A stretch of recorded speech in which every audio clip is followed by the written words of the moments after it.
11 మంది గెలిచారు. అది ఎక్కడ అతని మనసులో కెలికే విషయం అది. ఆ 11 మందితో వచ్చి అసెంబ్లీలో కూర్చోవాలన్నా కూడా అతనికి చాలా ఎంబ్రాసింగ్గా ఫీల్ అవుతున్నట్టు అనిపిస్తుంది. సైకలాజికల్గా అతని మనసు ఒప్పుకోదు. అందువల్ల కూడా అతను సభకు రావడానికి మొహం చాటేస్తున్నారు. ఇప్పుడు లాస్ట్ టైము వైసీపీ వాళ్ళు రూలింగ్లో ఉన్నప్పుడు ఏం జరిగింది? అప్పుడు టీడీపీ వాళ్ళు టోటల్గా బాయ్కాట్ చేశారు. ఎప్పుడు చేశారు? చంద్రబాబును చాలా అన్యాయంగా, నీచంగా, నానా దారుణంగా మాట్లాడిన తర్వాత చంద్రబాబు ఒక్కరే బాయ్కాట్ చేసి రానని చెప్పి వెళ్ళిపోయారు. మరి వెళ్ళిపోయారు. అపోజిషన్ లీడర్గా ఆయన వెళ్ళిపోయాడు. మిగతా వాళ్ళంతా అటెండ్ అయ్యారు సమావేశం. తర్వాత వచ్చారు, వాళ్ళందరూ వచ్చారు. నేను చెప్తున్నా, ఆ ఇష్యూలో చంద్రబాబుని ఎలా బయటికి పంపించాలి, ఇక్కడ లేకుండా చేయాలనే దాని మీద వాళ్ళు స్ట్రాటజీ చేసి ఇంత చండాలంగా మాట్లాడారు. ఇప్పుడు వీళ్ళని కూడా ఏమన్నా తిడతారేమో అన్న భయమేమో. కానీ వీళ్ళు, నాకు తెలిసి టీడీపీలో అటువంటి కల్చర్ అయితే ఉండదు, వాళ్ళ నాయకుడు ఒప్పుకోరు. అంటే నేను ఇప్పుడు వాళ్ళని సమర్థించడం కాదు, మనం చూస్తున్నాం కదా. ఇప్పుడు ఎక్కడైనా ప్రసంగాల్లో కానీ మాటల్లో కానీ సరే అబద్ధాల లేకపోతే నిజాలు మాట్లాడుతున్నారా చంద్రబాబు అనే విషయం పక్కన పెట్టండి. కానీ అతని భాషలో ఎక్కడ ఒకళ్ళని వ్యక్తిగతంగా కించపరిచేటట్టు ఎప్పుడు ఎక్కడ మాట్లాడు. ఇక్కడ వాళ్ళైతే వాళ్ళు ఇష్టం వచ్చినట్టు ఒక దండును తయారు చేసి ఆయన ఇష్టం వచ్చినట్టు తిట్టిస్తూనే ఉన్నారు. ఇప్పటికీ జరుగుతుంది అదే. ఇప్పుడు నిన్న జోగి రమేష్ ఇంటి మీద దాడికి ఇవన్నీ ఇప్పటికిప్పుడు జరిగినాయి కాదు. ఇంతకుముందు చంద్రబాబు ఇంటి మీదకి, పార్టీ ఆఫీసుల మీదకి వెళ్ళి దాడులు చేశారనే కదా. ఇప్పుడు జోగి రమేష్ ఇంటి మీదకి మన వీళ్ళు వెళ్ళి గొడవ చేసింది. అంబటి రాంబాబు చాలా రోజుల నుంచి అతను అరెస్ట్ నన్ను చేయండి అన్నట్టే కవ్వింపు చర్యలకు పాల్గొంటున్నాడు. వాళ్ళు కూడా చాలా రోజులు ఓపిక పెట్టారు. నాకు తెలుగుదేశం ఆఫీస్ మీద కానీ పట్టాభి ఇంటి మీద కానీ దాడులు చేసి కేసులు పెట్టలేదు. చంద్రబాబు నేను మొత్తం కేసులు పెట్టాడుగా. జోగి రమేష్ ఇంటి మీద జరిగిన దాడి, అంబటి రాంబాబు ఇంటి మీద జరిగిన దాడులు కేసులు పెట్టారు తెలుగుదేశం వాళ్ళ మీద. పెట్టాలమ్మా. ఇప్పుడు అది ఏం చంద్రబాబు జాగీరేం కాదు. ఇవాళ కాదు రేపైనా వీళ్ళు పెట్టకపోతే వాళ్ళు రేపు పిటిషన్ వేసాకైనా కేసు పెట్టాలి. Rule is rule for all. అది ఒకళ్ళ కోసం కాదు కదా. ఇప్పుడు అంబటి రాంబాబు ఇష్యూ తీసుకోండి. యాక్చువల్గా అంబటి రాంబాబు ఆ ర్యాలీ వెళ్ళారు. వాళ్ళు ఎక్కడికి ఒక గుడికి వెళ్ళారు.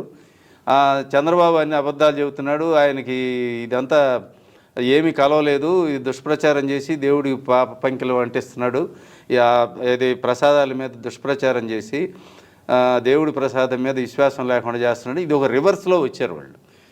వాళ్ళ కడుపులో మండుతుంది టీడీపీ వాళ్ళకి. వీళ్ళు తప్పు చేసింది కాకుండా వీళ్ళు ఇంకా ఎదురుదాడి చేస్తున్నారని. అయితే ఏం జరిగింది? అతనితో పాటు వచ్చిన ఇంకొక నాయకుడు అక్కడ టీడీపీ వాళ్ళు కట్టిన ఫ్లెక్సీలని చింపేస్తానని చెప్పి అతను పోయాడు. వాళ్ళు అడ్డుకుంటారు. వాళ్ళు ఎందుకు రూలింగ్లో ఉన్నవాళ్ళు వాళ్ళు అడ్డుకున్నారో ఆడ గొడవ అవుతుంది. వెళ్ళిపోయిన రాంబాబుకి విషయం తెలిసి మళ్ళీ వెనక్కి వచ్చాడు. వచ్చినోడు దిగనేయకుండా పోలీసులు కానీ పోనీ అంటున్నారు. మనకి ఆ వీడియోలో కనపడుతుంది. అప్పుడు ఇతను నోరు బారేసుకుని ఇష్టం వచ్చినట్టు మాట్లాడాడు. అవి అక్కడ ఉన్నవాళ్ళు నాయకులు తర్వాత ఒక టీవీ ఇది చూసిన తర్వాత అది మొత్తం టీవీలో వచ్చేసింది. ఇక రెచ్చిపోయారు జనం. అసలే ఇతని మీద అంతకుముందు వచ్చిన కంప్లైంట్లు, అతను నోరు బారేసుకోవటం, వాళ్ళు కసిగా ఉన్నారు లోకల్ వాళ్ళు. అది స్పాంటేనియస్గా వచ్చింది. సరే అది దాడి చేయటం, ఇంటి మీదకి వెళ్ళడం కరెక్టా అంటే దాన్ని నేనైతే పర్సనల్గా ఒప్పుకోను. అది మన ఇష్టమేముంది. ఆ జనం ఆ మాస్ మూడ్ ఎలా ఉంటుందో, మాబ్ ఎలా రియాక్ట్ అవుతారో తెలియదు. ఇప్పుడు వాళ్ళు వైసీపీ హయాంలో జరిగినాయి అన్నీ అవే కదా. వాళ్ళు జగన్మోహన్ రెడ్డి భయం కూడా అదేనేమో, అసెంబ్లీలో కూడా ఇట్లా దాడులు చేస్తారేమో మా మీద అని. అసెంబ్లీలో దాడులు చేసి కొట్టుకున్న సందర్భాలు ఉన్నాయి. ఇక్కడైనే కాదు, మిగతా తమిళనాడులో చాలా చోట్ల జరిగినాయి. కానీ అట్లా కర్ణాటకలో కూడా చూస్తున్నాం. కాంగ్రెస్ ఎమ్మెల్యే ఒకళ్ళు నోటికి వచ్చినట్టు మాట్లాడుతున్నాడు బీజేపీ వాళ్ళని. అవును, సంస్కృతి బాగాలేదు, బాగా ఇదైపోతుంది అసెంబ్లీలో. ప్రజాప్రతినిధులు అంటే బేసిక్గా వీళ్ళు ప్రజాసేవకులు అనే విషయం మర్చిపోయారు. ప్రజాప్రతినిధులు అంటే మనం ఏదో పైన రాజులు, మనం అంత పెత్తనం చేద్దామని వస్తున్నారు తప్పితే, అరే మన పబ్లిక్ రిప్రజెంటేటివ్స్ మనం వాళ్ళ తరఫున మాట్లాడాలి, ఇక్కడ వాళ్ళ బాధ్యత తీసుకోవాలనేది ఎప్పుడో పోయింది కదా. మనం ఇప్పుడు అవి మాట్లాడితే మనల్ని చూసి నవ్వుతారు. అట్లా తయారైపోయింది పరిస్థితి. మరి ఇప్పుడు ఈ 60 రోజులు అసెంబ్లీ సమావేశాలకు హాజరుపోకపోతే ఏదో డిస్క్వాలిఫై అవుతారనే ఒక నిబంధన కూడా ఒకటి ఉంది. అది ఈ సమావేశాల్లో ఉంటుందా? అది చూడాలి. ఇవి ఎందుకంటే నిన్న హడావుడిగా వచ్చి వెళ్ళారు. గవర్నర్ వచ్చిన రోజు అది కౌంట్లోకి వస్తుందా లేదనేది చెప్తున్నారు. చూడాలి. అందుకనే దీనికి ఏం చేశారంటే, అంతకుముందు వాళ్ళు వచ్చి రిజిస్టర్లో సంతకాలు పెట్టి వాళ్ళు సేవ్ అవుతున్నారనే విషయం గమనించారు. వేతనాలు తీసుకుంటున్నారు, పెన్షన్లు తీసుకుంటున్నారు, ఖర్చు.